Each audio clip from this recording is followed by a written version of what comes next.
Hey guys, I am Ibigandscary. I'm bringing another StarCraft 2 replay, and I have to admit I've cast this one before. I'm not gonna lie, I'm not a liar.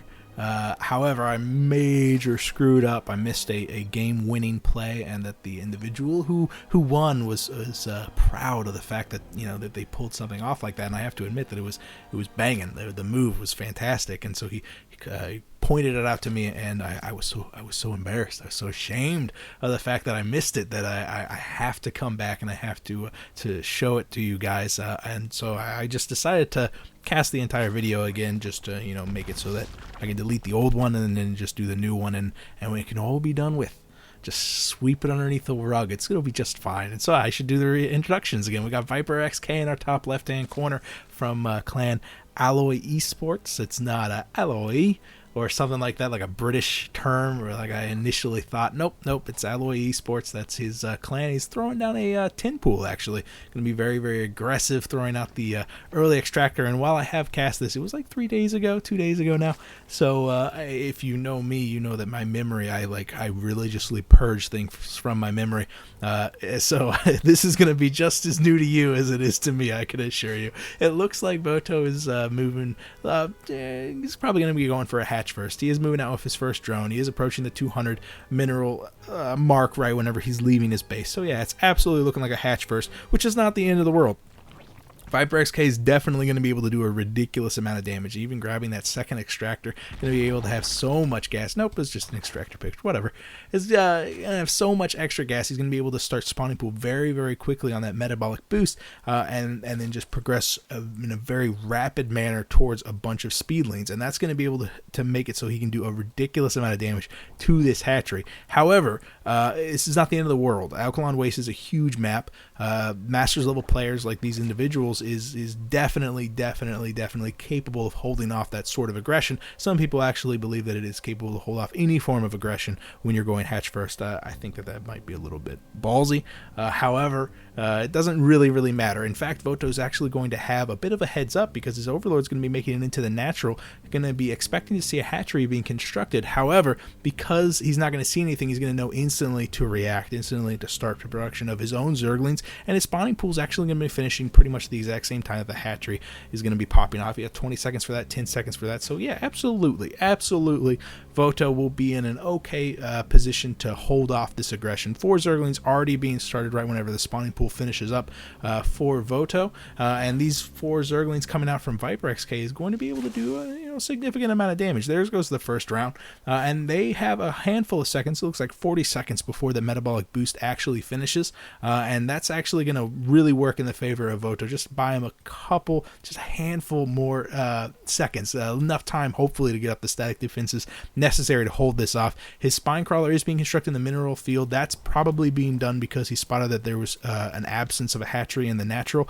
more than anything else, because it was started before he actually noticed those Zerglings. First 4 Zerglings are going to be hitting the front door, going to be moving in here to the hatchery. What does Voto have on the way? He's got 6 Zerglings of his own, and in fact throw down a very early Baneling nest. He's going to know that he's going to be behind not only in the sheer number of his Zerglings, but also in some of the tech. The metabolic boost is already done for Viper, and so Voto's is about halfway there, and we can see what an enormous advantage that is. Oh man, even the Queen getting kind of distracted, shelling down a little bit of damage to that Overlord rather than supporting those Zerglings. And now Voto having, forcing himself to retreat with only 4 Zerglings up at the top of the ramp, but we can see 8 of them from ViperXk is on the bottom, and accompanied by another 4. So it looks like that hatchery is not long for the world at all. Even with some extra Zerglings popping out on the field, it doesn't look like Voto is going to be able to save that. He definitely won't be able to save that by not being ballsy, not being able to push down there. But yeah, it looks like that hatchery is going to get totally cleaned up, even with more Zerglings beginning to push up into the field. So while ViperXk has not elected to take his own hatchery just yet, he's certainly equalized the field. In fact, we can see the 16 over 14 harvester count. It is pretty much neck and neck right now. Both players have pretty much identical forms of tech. Baneling nest is done for both players, I think. Yeah, absolutely. Both players. ViperXk's is done, and then we saw that Voto actually threw his down very early. And yeah, with the numerical superiority of Zerglings at the top of the ramp, it doesn't look like Viper's going to be able to continue to be aggressive. And with that, it looks like Voto is actually switching up to the aggressor. I mean, he's producing 14 more Zerglings. He has Baneling Nest done. No form of a lair. He's not throwing down his hatchery again. He's actually going balls to the wall. He's going to do some counter aggression. 9 Banelings on the production tab right now, all of them being constructed at the bottom of that very large ramp. And this is what I'm talking about with ZVZ, man. This is back and forth. This is absolutely brutal. And it looks like Viper is going to be pushing forward. Way too many Zerglings were used to make it to Banelings. But wow, nice hits coming out from Voto, decimating Viper's standing army. And it looks like we only have 2 Banelings left. And Voto moving in 1 Zergling at a time, sacrificing 1 Zergling for 1 Baneling is a really nice play. Now with 3 Banelings left, Voto is going to be able to push forward. And wow, what does Viper have? He doesn't have much at all by way of defense. He doesn't have that Spine Crawler as a defensive unit, and so many of these Zerglings pushing in, getting a nice no. I thought he was going to get the surround on the Queen, but instead he's going toe to toe with so many of those Zerglings. Banelings coming in, okay connections. He probably killed a handful. 7 workers killed right now for Voto. Absolutely brutal. 8 harvesters total for ViperXk, and we have 16 harvesters for Voto. So once again, another just a swing in the opposite direction, and it looks like ViperXk is the one now in a significant amount of trouble. In fact, he's got so much extra gas, I'd even bother to pull that 1 worker off of the gas and just go back to work on the minerals, because he definitely needs more units than anything else. A hatchery being constructed though for Voto, and it looks like ViperXk actually doesn't have an overload. He does have an overload in the area. He will be able to move in and actually see if that hatch is going to be rebuilt, because that is a sign that Voto is not going to be aggressive. He is making a handful of extra defensive Banelings, but Viper is actually the one pushing out, trying to do something, but I just honestly don't believe that he's going to be capable of doing that. His Zerglings is going to be arriving way too early. Seeing how many Zerglings are actually out on the field, immediately turning around, and his Banelings are going to be waddling back home. Thankful of the fact that they got that retreat order before they were halfway there, because you don't lose, you don't get that fat by walking across the map, I can assure you. ViperXk has stabilized 15 over 17 harvesters. He definitely took a chance by remacroing so very, very quickly. However, Voto has reproduced that hatchery, and that hatchery is going to be popping out any second now. And with that creep spread, oh no, he poked in here. It looks like Viper poked in just to see that hatchery was being reconstructed, and in fact that might have been the reason that he withdrew initially. A nice scouting Zergling is going to be poking in here. You could see that Voto clicked the Roach Warren just to see exactly what was being constructed there. And with the idea that roaches are being produced and a hatchery is not, Voto's going to know that there's going to be another all-in coming in from ViperXk. But oh wow, a hatchery is actually going to be queued up here for Viper. So I don't know if he's just going to be playing the macro style a little bit more defensive than normal, but he's got to be careful. He's got to be very, very careful. You can't afford to let your opponent to tech and to macro completely unabated, especially whenever they have a bit of a lead.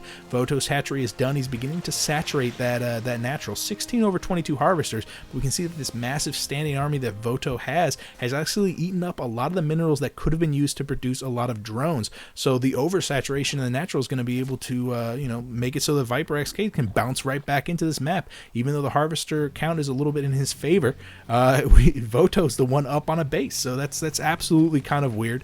Hopefully Voto can double down on his own drone production. We can see he's producing 2 of them right now, and make it so that he's can fully take advantage of the fact that he has a base that is operational, and Viper does not. So yeah, it looks like that hatchery is going to be finishing. No sign of aggression coming out from Voto, but Viper has finished up a handful of roaches. Looks like he's got 6 or just 4. Is it 6? Nope, just 4. Just 4 roaches coming out at the same time. Lair is done and Spire has been started. This is such a weird time that usually shows up in a ZVZ. It's whenever one player has Spire on the way, and we'll have a bunch of Mutalisks, and the other player is being a little bit more aggressive a handful of seconds earlier with his roaches, and you wind up with these Mutalisks trying to peck apart these roaches while they try to peck apart your mineral line. So many of these Banelings going to be pushing in here, accompanied by the robust roaches. Remember, the Spine Crawler is going to be doing a lot of extra damage to them, but oh man, those Banelings cannot. Oh no, just a handful of Banelings remain alive. These Zerglings will be able to swarm over these roaches, but oh no, not whenever there's a Baneling hit that absolutely enormous. And all of a sudden we've only got like 5 Zerglings left. so many of these roaches pushing forward. Yeah, the spine crawler is going to be able to do massive damage, but with good unit control, keeping these little roaches alive for a handful of seconds longer, forcing out a handful of more baneling bursts on them. All of a sudden, ViperXk has survived with a lot of his roaches still alive, and it looks like he's going to be able to push forward into the mineral line here, actually do some damage, probably focusing down that one queen if he wants to. No, forcing out a lot of extra Zerglings. It looks like the Zerglings are going to be surrounding and crushing, finally managing to take out that queen, which is ultimately a really, really good pickup. But just 2 workers killed for ViperXk, losing all of his roaches, but managing to take down all the static defenses, as well as that massive standing army, and opening up the door for some further aggression. It looks like there's going to be another run-by of Zerglings, as well, at the same time, the Harvester count has kind of stabilized. Oh, actually, a nice further swell here of harvesters. Oh, the Zerglings from Voto pushing forward, seeing those banelings being morphed on the low ground. Unfortunately, Viper's unit control is really top drawer, making it so that Voto can't push in there and actually take care of those banelings while they are morphing. However, those Zerglings had one job, and that was to buy time. 6 Mutalisks on the production tab going to be popping out in just a handful of seconds, and they will be able to target down those banelings before they get to the mineral line. They'll be able to target down the banelings before they can get to the mineral line. No. Oh no! So many dead workers, 8 to 7 now, and it looks like that mineral line is going to be completely cleared up. And then you switch over to Vipers, and you can see that his mineral line is actually in pretty good shape. 3 spore crawlers being constructed. I do remember this from the last time I cast this game. This was actually really, really cool. The Mutalisks are being forced to deal with so many, so much back at home. They're being forced to deal with small little splattering of Zerglings that they can't push across and actually start doing damage to the mineral line. They have to hold back and actually deal with this continued aggression from these Zerglings, and unfortunately for Voto, they aren't going to be able to get to these mineral lines before these spores finish, and with 3 spores protecting this natural, there's really nothing these Mutalisks can do, especially whenever they're in this small of a number. Just one further Mutalisk being produced. We have 9 of them out on the field, the 10th one coming out, +1 Carapace being started for Voto, but we also have +1 Carapace for ground units going to be coming out. A nice baneling hit here. I believe that was from Voto, taking out a single Zergling. But oh wow, we got 3 banelings being produced on the left side of this map. Did I miss any workers killed? No. So we have 9 workers killed. These guys are going to be pushing in here. We have a single queen in the area. However, holy crap, that is a fully saturated mineral line. 9 goes to 16, 7 workers killed, just like that at the drop of a hat. And that would not have been possible if the spine crawlers had been rebuilt after that initial push. We can see another spine being produced right now, right by the ramp, hoping to kind of abate the Zergling run-bys, make sure that that's not possible. Furthermore, the Mutalisks are, their field. They have fantastic map control. Look at this map. Usually you see so much blue just splattered around the map in the form of overlords having really nice visual awareness, but now we have the overlords scattered and afraid and huddled around these spore crawlers, which is really just going to be a massive boon to Voto, because he has great not only map awareness but also map control. These little Zerglings have to be very careful, don't want to be taken unawares. The Mutalisk push in here. We've got to be careful with these spore crawlers. Will this be another run by from these Zerglings? The spine crawler is done. However, these guys actually make it into the mineral line, and it looks like 2 more push down the left side. Another round of banelings being morphed in there. We'll have to see if they get cleaned up. I have to assume that Voto is aware of their existence. However, they're just outside of the map, and it looks like the Mutalisks are coming home. They might be able to come over here, but not until these banelings actually finish up morphing. That is absolutely fantastic. Voto turning around with his Mutalisks back at home, and here comes the banelings pushing in once again. We are at 17 workers killed total. This saturation is not nearly as impressive as it was just a couple of seconds ago, and by seconds ago I mean several minutes. Oh, but Voto is finally wisening up to the fact that he has a large portion of his inner map not scouted, and so he is going to be pooping out a lot of creep tumors, and will be succeeding in eventually scouting that with his creep, hopefully making it so that those banelings don't do a lot of damage. But the damage has been done. ViperXk is firmly back into this game, economically speaking, and he's done a lot to stabilize that. 35 over 34. Is maybe thinking about taking a third, maybe thinking about pushing out. He's got a lot of roaches, a lot of Zerglings. I would hazard to guess that he needs to get out a handful of Hydralisks to provide some mobile artillery, mobile anti-air, to make it so that his roaches can actually survive the long march over to his enemy base. All the Mutalisks pop in, and just whenever the Mutalisks pop in, Viper sends out a small strike force of Zerglings trying to push in once again into the dead zone, in the non-scouted zone of Voto's main base. Splitting up once again, those Zerglings go to town on the Queen, as well as drawing out a handful of hits from the Banelings. It looks like the Zerglings, aware of the fact that they would not be able to morph into Banelings, decided to push in into the mineral field, get out a handful of workers killed. We're at 20/7. It looks like ViperXk is getting diminishing returns on these run-bys, but he's freeing up some supply to tech into something else, and those somethings are these Hydralisks. Absolutely fantastic. They do not have the +1 range. They do not have the muscular augments, so they will be very slow and ponderous. But you know what else is slow and ponderous? Are roaches. That's why they work so well together, is they really are team players. The Mutalisks darting in just to see if that third is being taken. The destructible debris hasn't even taken a single hit point just yet. I don't think Viper is feeling like he wants to turn this into a macro game. On the other side of things, Voto has not elected to take his own third.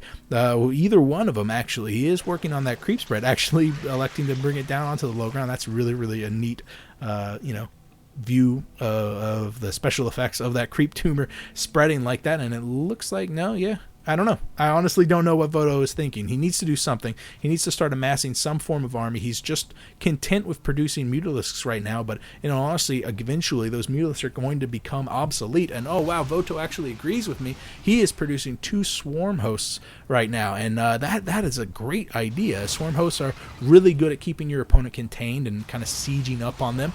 Playing a bit of a cat and mouse game. Nice unit control here from Voto, making so that they don't stay in range of those Hydralisks for very long. Unfortunately, one of them do go down, but with the 2 spine crawlers up on the top, wow, not a lot of Zerglings at all, but plenty of Banelings to accompany them. He just needs to take care of these roaches in the front, get those Banelings to the Hydralisks. Oh no! I don't know what those Banelings were exploding on. Were they exploding on the spine crawler, or were there Zerglings there? There were some Zerglings a little while ago. Voto pushing in with a lot of his Mutalisks, exchanging pretty well against the Hydras, even though those Hydras do a lot of damage to them, just pound for pound. There was just so many of those Mutalisks, and now those Mutalisks are going to be able to take down those roaches, but not before the Infestor Pit goes down, as well as the hatchery at the natural. The swarm hosts from Voto have been burrowed, and there is no detection from ViperXk, so unfortunately there's not a lot those roaches can do about that, but electing to target down the lair, which is ultimately not going to succeed in even bringing that into the red, just kind of trickling out at the orange. However, ViperXk succeeded in taking out that natural. That's half of the economy from Voto.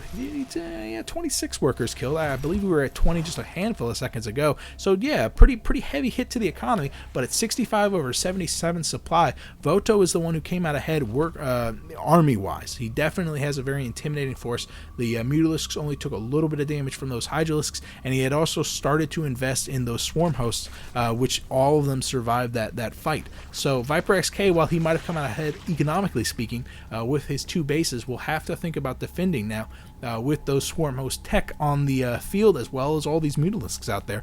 However, with so much static defenses already being invested to from Viper, there's really not a lot that these Mutalisks can do. He's going to have to push through all these spore crawlers, as well as all these Hydralisks that have been instantly remacroed by Viper. And so just with that sheer volume of anti-air, these Mutalisks, which should be harassment units, are really blocked out of the base completely. Both players building the Infestor Pit, Voto for the second time.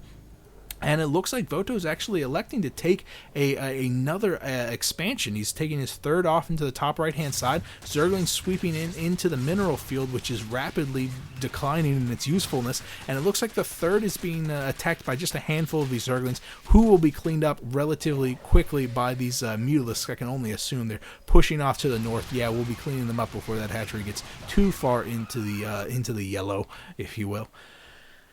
So I agree with the fact that Voto's taking his third. I feel like Viper should be taking a third by now. I mean, he did a lot of damage early on in that, and obviously he needed to he needed to make a standing force that was capable of holding off any Mutalisk harassment, and taking a third can be a bit of a risky situation whenever you're dealing with these Mutalisks. That being said, it's always a great idea whenever you have a successful push to take an expansion. I mean, it's a great way to solidify your lead. and I feel like ViperXk came out on top on that lead. It's pretty obvious of the fact that he took out that hatchery, as well as that very important tech structure of the infestor pit, because that had to be reconstructed before those swarm hosts actually got out there. I was wondering why he wasn't making those swarm hosts, but I forget the infestor pit is for swarm hosts also.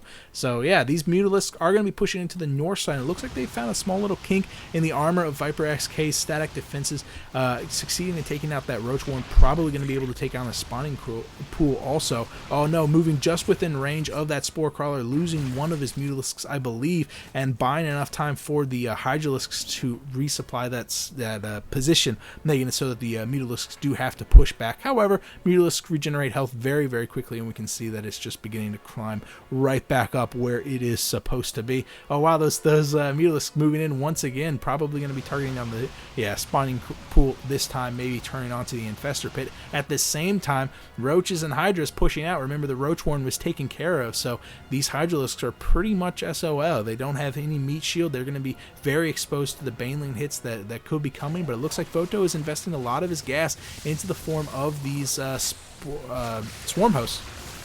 That being said, there's still no detection here. These Hydralisks are being forced to attack the Locust, but not the swarm hosts that are actually spawning the Locust, and that is a very frustrating position for Viper. He is going to succeed in taking out that natural, once again, which is absolutely a devastating blow to the economy of Voto, especially because he's now supply blocked with the loss of that Overlord. But these Roaches and Hydras are kind of caught in a bit of a wall. There's really nowhere they can go except for pushing forward deep into those swarm hosts and try to push up into the main, or maybe down into the ramp and try to get out with as much of these Hydralisks that are alive as possible. 2-2 on these Hydras, though, against 1-1 for those Mutalisks, making it so that those Hydralisks that are already pretty much cost effective against those Mutalisks, even more so now. And it looks like Voto is aware of that, because he is pulling back with his Mutalisks at the same time he's allowing the Locust to just shell down so much extra damage. All the Roaches have been cleaned up. Handful of Hydralisks are going to be pushing forward into the base of Voto. Will he be targeting down the Spire? No, he's turning on top of the Mutalisks, and with 8 Mutalisks against only 6 Hydralisks, it looks like the Mutalisks do come out on top. But yeah, once again, exchanging pretty well. I mean, he succeeded in taking down 1 or 2 of those Mutalisks, and that Mutalisk count has significantly decreased. We're down to 6. We were up to 20 just a handful of seconds ago, but with 11 swarm hosts out on the field right now, Voto has a pretty intimidating army. We'll be able to summon a lot of those little Locust fellas, and we'll be able to, really put the pressure on ViperXk despite his supply advantage. Wow, a lot of Hydras back at home. It looks like all the Spore Crawlers are repositioning down to the third, while the Congo line of drones come in to saturate that third pretty much instantly. There goes the swarm host, spawning out a lot of those Locusts. The Hydralisks being forced to retreat against this just absolute horde of all of these Locusts. I don't want to say swarm because, it's just stupid. So the Hydralisk, he's taken care of all of those swarm hosts, and it looks like he has forgotten the longevity, the Locust longevity, making it so that they can last just a handful of seconds longer, making it so that the swarm hosts are less exposed during that cooldown period when those Locusts come out. So ViperXk actually has a pretty significant window that he can push in here. The lair is being surrounded by so many Zerglings, it doesn't look like this Queen is going to succeed in actually taking care of them, but it looks like with 8 kills on that Queen, she's definitely putting the work in to save that lair, but no, it does look like it's going to go down. Hydralisks pushing in here. Will there be a fungal growth to expose those infestors? No need, say the Overseers. They push in to expose exactly where they are. It looks like, will there be enough Hydralisks to actually push through these Locusts? Yes, exactly. There definitely will be, especially when they are accompanied by a handful of infested Terran themselves. It looks like every single one of these swarm hosts are going to be cleaned up. The lair did indeed go down with 15 kills on that Queen. She's going to be feeling mighty proud of herself, even though she did, ultimately lose her hatchery. 13 Hydralisks being produced. Man, there's just like no tech producing structures back at home. There's a single Hydralisk den and an infestor pit, and that is it. We do have the Enduring Locust. That's the name of that upgrade. Enduring Locust being produced. We also have the Spire, but just not enough minerals to produce any Mutalisks at all. And that's because the natural wasn't reconstructed. He's still just on a one-based economy. And ultimately, with just a handful of Hydralisks, and by a handful I mean almost a whole page of Hydralisks, ViperXk is going to be pushing forward towards the win. 26 supply over 80. ViperXk just needs to push into this third to absolutely secure his victory on this. But with a handful of Banelings, will he be able to get the connections necessary? Wow, a lot of cancels going down. Voto just does not have the sheer volume of units necessary to get the Baneling connections. Actually, some really good splits here from Viper to mitigate the splash damage from those Banelings, and with that, it looks like Voto is going to be tapping out of this game. Absolutely fantastic. I believe that the turning point in this game was Voto had a really nice standing army. He had a bunch of those locusts, but something I said in the previous video was the fact that in order to get your locusts to be very effective at sieging your opponent, they need to be closer than you are comfortable with, so that the locusts actually have enough time to start doing damage to your opponent. And still have enough life left to, once they get there, actually start doing damage to your opponent. And in order to do that, you need to have some way to defend your locusts once you aggressively position them. And so to defend them, you need something very sturdy, and roaches are the absolute perfect unit for that. You just have your roaches in the general area of your swarm hosts, and so that you can start to dart forward when you see the Hydralisk pushing in once the locusts have expired, and then just kind of kite them backwards, making it so that their progress is a little bit slower than normal, ultimately making it so you buy enough time for your locust to respawn, and then once again the wave pushes back to the third. It's very, very cost effective. The roaches do eat up a lot of supply, but they make up for the fact that they're eating up a lot of supply by keeping your swarm hosts alive. And unfortunately, ViperXk knew exactly when that window was going to exist, pushed forward whenever he saw it, and was succeeded in barely managing to clean up all of those swarm hosts. We saw like 13 of them die to a handful of Hydralisks, as well as a handful of infestors, and then he just remacroed because he had that fantastic economic lead.